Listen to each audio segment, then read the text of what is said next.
Hello everyone, welcome to our channel Ivy Legal.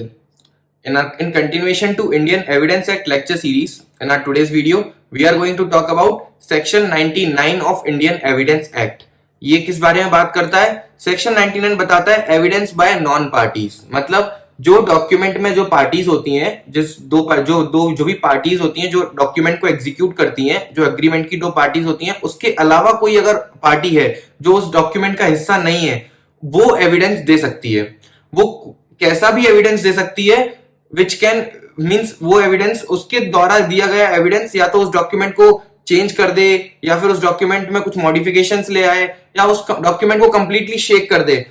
That is also allowed. उन सारे cases को भी वो कंसिडर करेगा कोर्ट, और उस नॉन पार्टी को अलाउ कर देगा एविडेंस देने के लिए।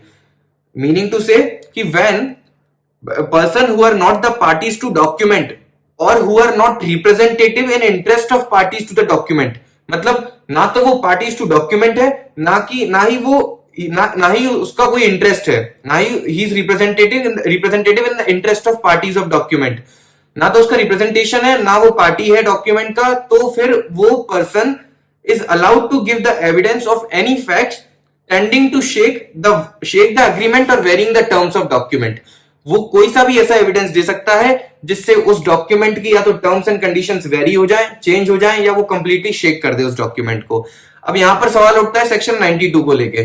सेक्शन 92 की बात मैं यहां क्यों कर रहा हूं? क्योंकि सेक्शन 92 प्रोहिबिट करता है, section 92 forbids the admission of oral evidence of any agreement which contradicts or changes the terms of written document by the parties or representatives to the document। मतलब सेक्शन 92 ये बताता है कि दो पार्टीज ने जो रिटर्न में एग्री कर लिया, आप उसके बाद कोई भी ओरल एग्रीमेंट कोर्ट में नहीं ला सकते which tends to change the terms of document which were terms of any written document between the parties।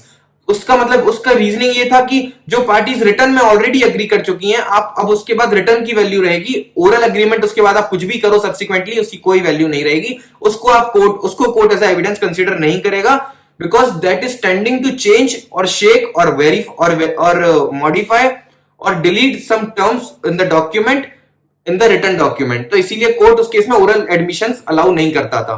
But oral admissions यहां पर कोर्ट किसको अलाउ नहीं करता था, ये बात ध्यान रखने वाली है। कोर्ट यहां पर पार्टीज टू द डॉक्यूमेंट और representatives to the document, representative to the any party having representation in the interest of parties to the document, तो पार्टीज या उनके रिप्रेजेंटेटिव्स को अलाउ नहीं करता था। बट थर्ड पार्टी जिसका उस डॉक्यूमेंट में कोई इंटरेस्ट ही नहीं है, उसको अलाउ कर देगा कोर्ट। मतलब यहां पर एक एक्सेप्शन आ गया।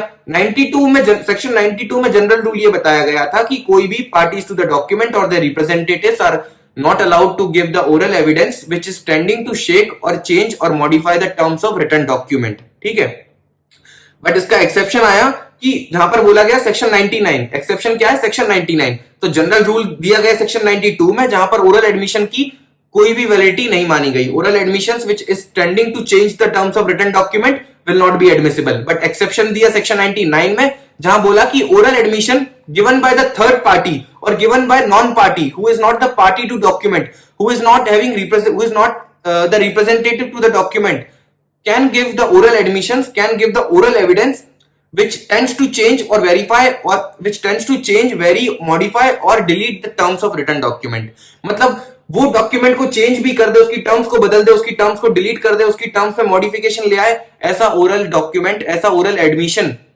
ऐसा ओरल एग्रीमेंट का एविडेंस भी थर्ड पार्टी दे सकती है। Non parties are entitled to give such evidence of oral agreement जो आपके रिटर्न डॉक्यूमेंट की टर्म्स को चेंज कर देता है, उसके लिए अलाउड है। मतलब नॉन पार्टीज को वो कैसा भी एविडेंस दे, ओरल दे, रिटर्न दे, और वो एविडेंस चेंज कर रहा हो रिटर्न डॉक्यूमेंट की टर्म्स को, इररेलेवेंट है, उनके लिए सब अलाउड है, क्योंकि वो नॉन पार्टी है, उनका डॉक्यूमेंट में कोई इंटरेस्ट नहीं है, उनके डॉक्यूमेंट के एग्जीक्यूशन में कोई इंटरेस्ट नहीं है। So evidence by non parties is allowed which even tends to shake, very, change, modify और delete the terms of written document. अब इसको समझने के लिए हम एक एग्जांपल समझते हैं कि एग्जांपल में ये था कि बेसिकली ए और बी एक कॉन्ट्रैक्ट में एंटर होते हैं, जहां पर बी बोलता है, बी कुछ कॉटन बेचता है ए को। ठीक है, बी कॉटन बेचता है ए को और बी सेल्स कॉटन टू ए, और यहां पर बी बोलता है कि जो कॉटन का पेमेंट है it shall be made on the delivery. ठीक है, तो मतलब यहां पर ए के पास क्या लायबिलिटी है कि ऑन द डिलीवरी ऑफ जैसे ही ए के पास कॉटन डिलीवर होता है, ए को सारा पेमेंट बी को देना पड़ेगा। तो A is bound to make the payment of cotton being delivered by B at the time of delivery. ठीक है, यहाँ ये एक बाउंडेशन है ए के पास जो उसको पेमेंट करना है ऑन द डिलीवरी। अब लेटर ऑन क्या होता है कि बाद में ए और बी ओरल एग्रीमेंट कर लेते हैं। रिटर्न डॉक्यूमेंट में क्या लिखा हुआ है कि ए पेमेंट देगा ऑन डिलीवरी, बट बाद में एक ओरल एग्रीमेंट, ओरली एग्री कर लेते हैं कि अच्छा एक काम करो, बी बोलता है कि तुम डिलीवरी पे मत देना, 3 महीने बाद दे देना, डिलीवरी के 3 महीने बाद तुम मुझे पेमेंट कर देना। ये बी ओरल एग्रीमेंट के थ्रू बोलता है किसको, ए को। अब यहां पर क्या होता है ना कि क्योंकि बी ओरल एग्रीमेंट के थ्रू ए को ऐसा बोलता है कि तुम 3 महीने बाद दे देना, तो यहां पर ए को कुछ पैसा सी को देना था। अब सी एक यहां पर नॉन पार्टी है, ध्यान से सुनना इस बात को। ए और बी के बीच में कॉन्ट्रैक्ट हुआ जहां पर बी कुछ कॉटन बेचेगा ए को और ए उसको पैसा देगा, ए उस चीज का पैसा देगा बी को। अब यहां पर ए जो पैसा देने वाला था, पहले रिटर्न डॉक्यूमेंट में लिखा था कि ए को ऑन डिलीवरी पे करना है, ए पे ऑन डिलीवरी, ठीक है, ए को डिलीवरी पे पे था। बट बाद में ये ओरल एग्रीमेंट में ये उन्होंने एग्री कर लिया कि अच्छा एक काम करना, ए तुम 3 महीने बाद दे देना। बी ने ए को ऐसा बोला कि तुम 3 महीने बाद दे देना, 3 मंथ्स आफ्टर द डिलीवरी तुम पेमेंट कर देना। अब इस एग्रीमेंट के बेसिस पे ए ने क्या किया कि ए को कुछ पैसा सी को भी देना था जो वो पहले नहीं दे पा रहा था। तो अब क्योंकि ओरल एग्रीमेंट हो गया तो उसको ए को 3 महीने का टाइम मिल गया बी को पेमेंट करने के लिए। तो ए ने ये बोल दिया सी को कि हाँ ठीक है, तुमको मैं पेमेंट दे दूंगा, क्योंकि ए के पास इधर तो 3 महीने का टाइम है बी को पेमेंट करने के लिए। तो वो इधर उसने उसको सी को बोल दिया कि मैं तुमको पेमेंट कर दूंगा जो भी तुम्हारे अमाउंट ड्यू है। अब क्या हुआ कि लेटर ऑन, अब जब इस केस में कोई भी सूट, इस केस से रिलेटेड, अब ए ने अगर मान लो पेमेंट नहीं किया ऑन डिलीवरी, तो बी ने इसके रिगार्ड में सूट फाइल किया अगेंस्ट ए कि इसने on delivery payment file, on delivery इसने पेमेंट नहीं दिया है।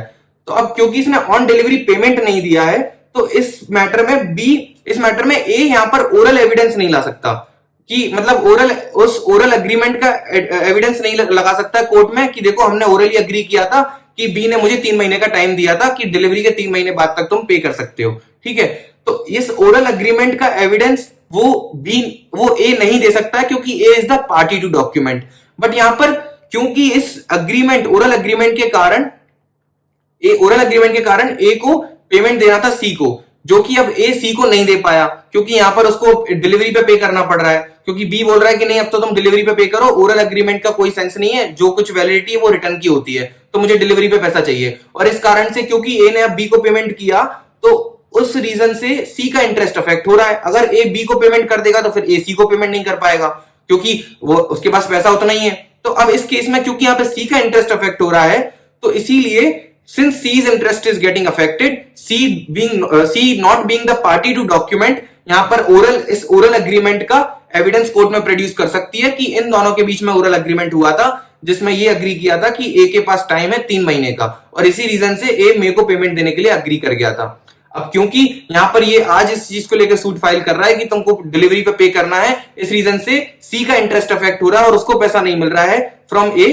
That's why the C being not a party to document यहां पर allowed है to give the evidence, to give the oral evidence of the oral agreement which was done between A and B, जिसके through C को benefit मिलने वाला था। अब क्योंकि वो नहीं मिल रहा था तो यहां पर C का इंटरेस्ट अफेक्ट हुआ, इसलिए C यहां पर उस ओरल एग्रीमेंट का उस ओरल एग्रीमेंट का एविडेंस कोर्ट में प्रोड्यूस कर सकता है। और इस ओरल एविडेंस के थ्रू क्या होगा कि जो टर्म्स ऑफ रिटर्न डॉक्यूमेंट है वो शेक हो जाएंगी। So that is allowed. मतलब आप समझ रहे हैं कि अगर यहां पर ए बोल रहा था कि नहीं हम दोनों ने ओरली एग्री किया है कि इन 3 महीने बाद पे करेंगे, कोर्ट उसको नहीं कंसीडर कर रहा है। बट अगर सी इस चीज का ओरल एविडेंस लेके आ जाता है, इस चीज का ओरल एविडेंस प्रोड्यूस कर देता है कोर्ट में कि हाँ ओरल एग्रीमेंट हुआ था इन दोनों के बीच में, अगर वो इसका एविडेंस प्रोड्यूस कर देता है तो उस केस में दो it is changing the terms of return document, क्योंकि अगर evidence of oral agreement produce हो गया कोर्ट में तो वहां पर क्या होगा कि जो डॉक्यूमेंट है उसकी टर्म्स चेंज हो जाएंगी और फिर 3 महीने में ही पेमेंट होगा।